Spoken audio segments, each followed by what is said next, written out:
Recently Punjabi singer and rapper AP Dhillon के Vancouver Canada वाले घर पे ना एक अज्ञात आदमी ने 14 बार गोलियां चला दी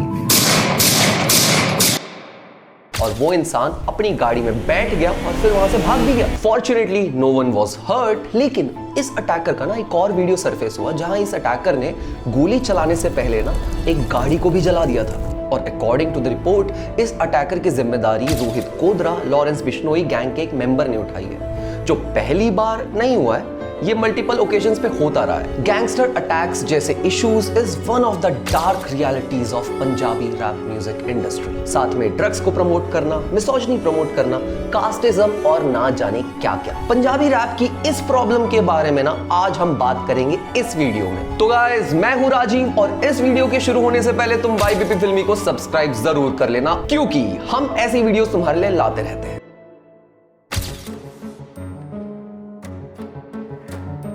म्यूजिक पंजाबी कल्चर में डीपली रूटेड है गाइस। जब से पंजाब है तब से धरती पे संगीत है, ऐसा पंजाबियों को लगता है, क्योंकि दोनों का एग्जिस्टेंस एक दूसरे के साथ रहा है हमेशा से। पर टाइम के साथ साथ पंजाब में म्यूजिक बहुत इवॉल्व हुआ है और बहुत सी वैरायटी भी बनी है म्यूजिक की। As far as we know, Sufi गानों ने ना पंजाबी म्यूजिक को एक शेप दी है। फेमस आर्टिस्ट लाइक बुल्ला शाह, वारिस शाह ने इसी म्यूजिक को स्पिरिचुअलिटी प्रमोट करने के लिए यूज भी किया है। फिर शबद कीर्तन सिखिज्म का एक हिस्सा भी बन चुका है। पंजाबी फोक सॉन्ग्स की अगर हम बात करें तो वो लोगों की जिंदगी के बारे में होते हैं, हिस्टोरिकल इवेंट्स के बारे में होते हैं, प्यार के बारे में होते हैं, फेस्टिवल्स के बारे में होते हैं और ना जाने क्या क्या। जैसे कि बाजरे दा सिट्टा, चन्ना कित्ता, लट्ठे दी चादर are among the most popular folk songs। फिर धीरे धीरे ट्रेडिशनल इंस्ट्रूमेंट्स जैसे कि ढोल, तुम्बी, अलगोजा, चिमटा, ये सारे इंस्ट्रूमेंट्स इसमें ऐड ऑन होते रहे। फिर जब मॉडर्न एरा आया और रेडियो पॉपुलर हुआ, जिसमें पंजाबी म्यूजिक को अर्बन पॉपुलेशन में धीरे धीरे और पॉपुलर कर दिया। आर्टिस्ट जैसे कि सुरेंद्र कौर, आलम लोहार, असन सिंह मस्ताना, गुरमीत बावा, इन्हें इस एरा में बहुत ज्यादा पॉपुलैरिटी मिली। इवन पार्टीशन के बाद भी ना फोक सॉन्ग्स काफी पॉपुलर रहे इंडिया में और इवन पाकिस्तान में भी। फिर आया वो 70s के बाद का एरा, जब कुलदीप मानक, फिर आए चमकीला और 80s में गुरदास मान जैसे आर्टिस्ट बहुत ज्यादा पॉपुलर हो गए। जहां गुरदास मान का दिल दा मामला काफी पॉपुलर सॉन्ग था उस वक्त का। और इसी एरा से मॉडर्न पंजाबी म्यूजिक का एरा शुरू हुआ, जहां इवन बॉलीवुड भी ना पंजाबी म्यूजिक को यूज करने लग गया था अपनी फिल्म्स में। जहां भंगड़ा म्यूजिक की वो जो एनर्जी है ना, वो लोगों को बहुत ज्यादा पसंद आने लग गई और पंजाबी म्यूजिक इसकी वजह से और पॉपुलर होने लग गया। 80s और 90s में काफी माइग्रेशन भी देखने को मिला हमें, जहां वो वक्त ना काफी डार्क था पंजाब के लिए। चारों तरफ सिख जेनोसाइड चल रहा था, जिसकी वजह से काफी सारे लोग देश से माइग्रेट भी होना शुरू हो गए थे और वो माइग्रेट होके यूके, ऑस्ट्रेलिया या फिर कनाडा में जाके बस गए। और फिर वहां रहने वाले पंजाबी लोगों ने विदेशी कल्चर को देखना शुरू किया।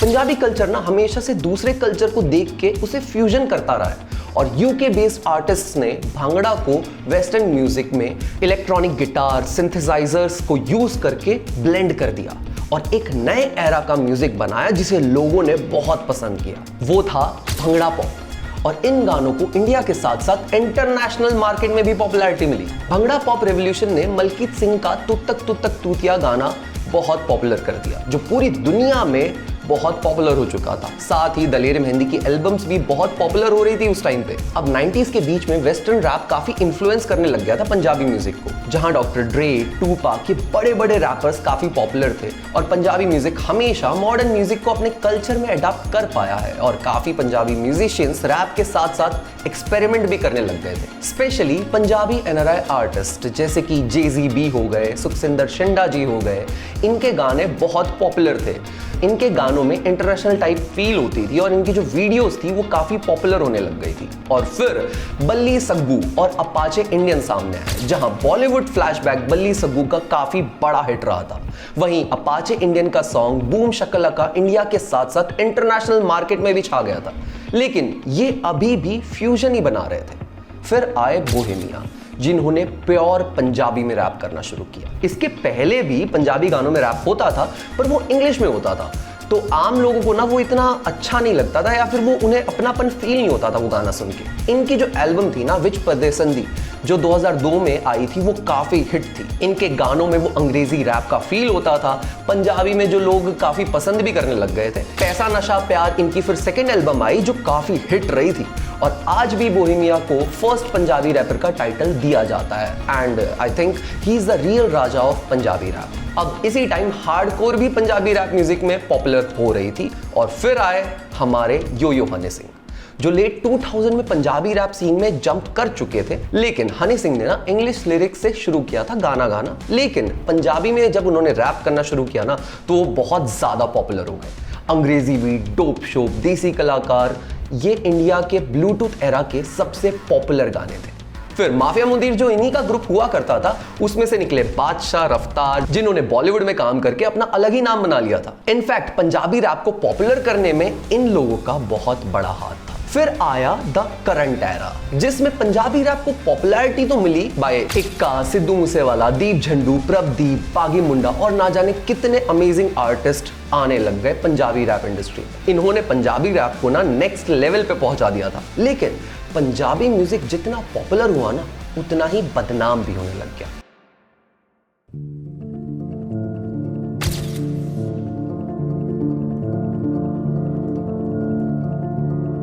जब रैप दुनिया के सामने इंट्रोड्यूस हुआ था ना तो वो बात करता था स्ट्रगल के बारे में, लाइफ के बारे में, कल्चर के बारे में। जो स्ट्रीट लेवल पे जो लोग होते हैं ना उनको जज करने में हेल्प करता था। इवेंचुअली जब रैप ग्रो होने लगा ना तो वो थोड़ा वायलेंट होने लग गया, लिरिक्स मीनिंग खोने लग गए, लोग अपने ही गानों में रियल होने की जगह ना फेक होने लग गए और बस सब कुछ कमर्शियलाइज हो गया। और यही सेम इशू होना शुरू हुआ पंजाबी रैप म्यूजिक में। जब हनी सिंह रैप जॉनरा में जंप कर चुके थे ना तो उन्होंने 80s में जो पंजाबी फोक म्यूजिक होता था उसको रैप के साथ फ्यूजन कर दिया और उसमें ना भंगड़ा पॉप को भी इंक्लूड करके एक नया ही गाना बना दिया जो लोगों को काफी पसंद आया, स्पेशली यूथ को। लेकिन धीरे धीरे इनके गाने रिवॉल्व करने लग गए पार्टी पे, दारू पे, ड्रग्स पे, लड़कियों पे, 4 बोतल वोडका पे, 15 साल की लड़कियों पे एंड सरप्राइजिंगली यही चलने लग गया था। एंड इन्होंने देखा कि काफी लोग इन्हें कॉपी भी करना शुरू कर चुके हैं। गानों में ड्रग्स, वायलेंस, अल्कोहल, लड़कियां सब कुछ इंक्लूड होने लग गई। मतलब एक चीज बेसिक हो गई कि रैपर के एक हाथ में दारू का ग्लास होगा और एक हाथ में बॉटल होगी और साइड में एक लड़की खड़े होकर सर्व भी कर रही होगी। और ये रैपर्स वीडियोस में राउडी और माचो बनके घूम रहे थे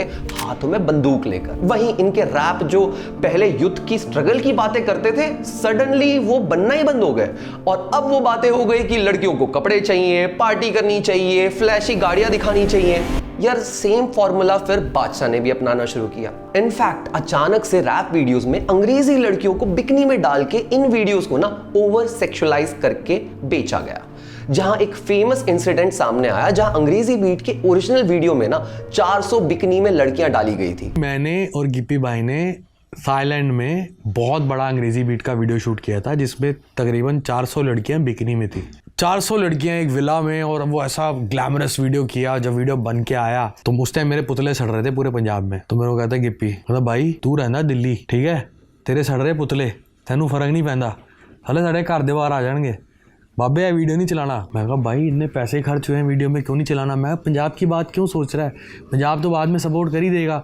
मैं कहा हमें बेंगलोर तक जाना है, हमें हैदराबाद तक जाना है, हमें वाराणसी तक जाना है।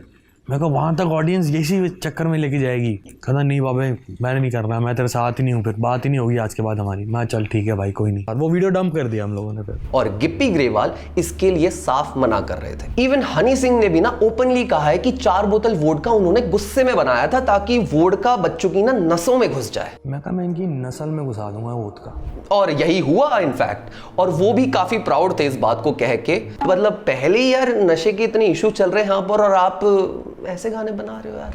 तो जैसे पंजाब में सैडली यार थोड़ी ऐसी ड्रग्स की भी ज़्यादा रेपुटेशन है। यहाँ चलते थे कोक की लाइनें, कोक इतना नहीं है, हीरोइन है। अब काफी लोग ये आरोप लगाने लग गए कि ये जो न्यू जेन पंजाबी रैपर्स है ना ये यूथ को काफी इन्फ्लुएंस करने लग गए हैं। जहां पंजाबी यूथ ऑलरेडी यार ड्रग क्राइसिस से गुजर रहा था, अब ये जो रैप सीन है ना ये ड्रग एपिडेमिक को ना ग्लोरीफाई करने लग गया और इसे और एनहांस कर दिया। देखो उड़ता पंजाब में ना इसी चीज को काफी अच्छे से दिखाया गया है, जहां ड्रग्स ले रहे बच्चे वायलेंस करते हैं और इन्फ्लुएंस भी हो रहे हैं रैप से। लोगों के पास पैसे हो ना हो पर उन्हें भी ऐसा लेविश लाइफस्टाइल चाहिए था और रैपर्स का डिफेंस था इन सारी चीजों पे कि यार वो तो वही लिख रहे हैं जो वो देख रहे हैं। 16-17 साल की उम्र, ये स्कूल के बच्चों के साथ क्यों घूम रहे हो तुम लोग? 12 साल पहले ना दिलजीत और हनी सिंह की एक एल्बम आई थी द नेक्स्ट लेवल, जो बहुत ज्यादा वॉयलेंट एल्बम मानी जाती है, जिससे यूथ काफी इन्फ्लुएंस होने लग गया था। और इस एल्बम का सॉन्ग पंगा काफी वॉयलेंट सॉन्ग था। वहीं इन माचो रैप्स ने ना काफी राइवलरी भी क्रिएट कर दी थी अमंग द आर्टिस्ट, जिसकी वजह से काफी गैंग वॉयलेंस भी नजर आने लग गया। इन फेमस अटैक्स होना शुरू हो गए थे आर्टिस्ट पे, जिसमें से एक था सिद्धू मूसेवाले का असासिनेशन। खबर ये भी आने लग गई थी कि गैंगस्टर ना अपना पैसा लगाने लग गए इन म्यूजिक वीडियोस में, और जो ना बोले उस पे सीधा हमला हो जाता है। जहां लेटेस्ट हमला हुआ है एपी ढिल्लों के घर पे। प्लस जो जट सुप्रीमेसी है ना वो नेक्स्ट लेवल पे पहुंच गई है। जहां पहले गाने होते थे अबाउट लव, अबाउट कल्चर, वहीं जट सुप्रीमेसी ने ना जट का ये, जट दा वो, ना जाने क्या क्या शुरू कर दिया, जिसकी वजह से जो जट कास्ट है, द मोस्ट पावरफुल कास्ट इन पंजाब, हालांकि पंजाब में और भी कास्ट हैं, बट पंजाबी रैप बनना चाहिए था यूथ को कनेक्ट करने के लिए, बट ये एक जरिया बन गया एक वॉयलेंट माहौल को क्रिएट करने में।